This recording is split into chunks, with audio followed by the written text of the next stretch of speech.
Evolution of regional planning, विकास कैसे हुआ रीजनल प्लानिंग का। So the evolution of regional planning occurred due to, इन कारणों की वजह से रीजनल प्लानिंग का एवोल्यूशन हुआ है, उसका विकास हुआ है।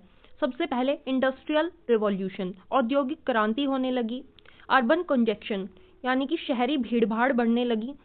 रीजनल इनइक्वालिटीज, रीजनल इनइक्वालिटीज मतलब क्षेत्रीय असमानताएं देखने को मिलने लगी। कोई तो क्षेत्र बिल्कुल ही डेवलप्ड होता था, मतलब उसमें बहुत ज़्यादा डेवलपमेंट था, और कोई क्षेत्र बिल्कुल ही पिछड़ा था। सो इसको हम बोलते हैं regional inequalities. Need for balanced development, और ज़रूरत महसूस होने लगी संतुलित विकास की। इन मेन कारणों की वजह से एवोल्यूशन हुआ रीजनल प्लानिंग का। सो स्टेजेस ऑफ एवोल्यूशन, एवोल्यूशन होने की स्टेजेस है, इसको मेनली 3 स्टेजेस में कवर किया गया है। फर्स्ट है अर्ली स्टेज, जो कि 19th सेंचुरी से पहले की स्टेज है, इसलिए इसको अर्ली स्टेज बोला जाता है। नो साइंटिफिक प्लानिंग, इसमें कोई भी साइंटिफिक प्लानिंग नहीं होती थी।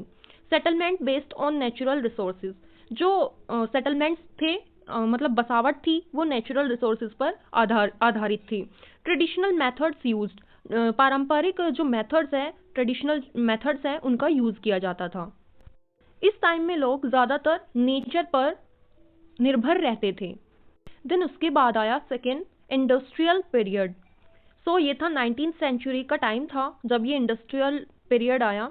ग्रोथ ऑफ इंडस्ट्रीज, इंडस्ट्रीज की ग्रोथ होने लगी, इंडस्ट्रीज बढ़ने लगी। अर्बन प्रॉब्लम्स, शहरी जो प्रॉब्लम्स थी वो देखने को मिलने लगी, सामने आने लगी।